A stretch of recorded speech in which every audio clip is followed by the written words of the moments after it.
কেউ যদি তার সন্তানকে হারামজাদা বলে গালি দেয়, এটা তার স্ত্রীর জন্য জেনার অপবাদ হিসেবে গণ্য হবে কিনা?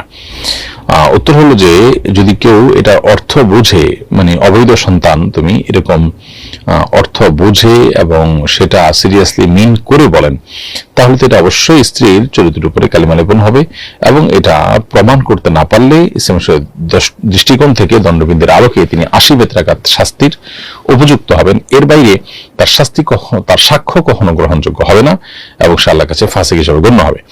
আর যদি রূপক অর্থে বলা হয়ে থাকে যে এটা আসলে সিরিয়াসলি এটার অর্থ বুঝে বলা হয়েছে তা না, জাস্ট একটা গালি দেওয়া দরকার, সেই জায়গা থেকে তিনি গালি দিয়েছেন, এরকম যদি হয় তাহলে সেক্ষেত্রে এটা স্ত্রীর উপরে মিথ্যা অপবাদ হিসাবে গণ্য হবে না।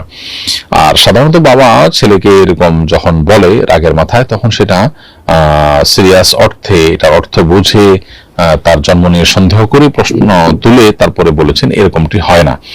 যার কারণে সাধারণ অবস্থাতে এই গালি যদি বাবা দেয় তাহলে সেক্ষেত্রে রূপক অর্থে গালি হিসাবে বিবেচিত হবে এবং এর কারণে স্ত্রীর উপরে অপবাদ দিয়েছেন তিনি এমনটি বলার কোনো সুযোগ থাকবে না।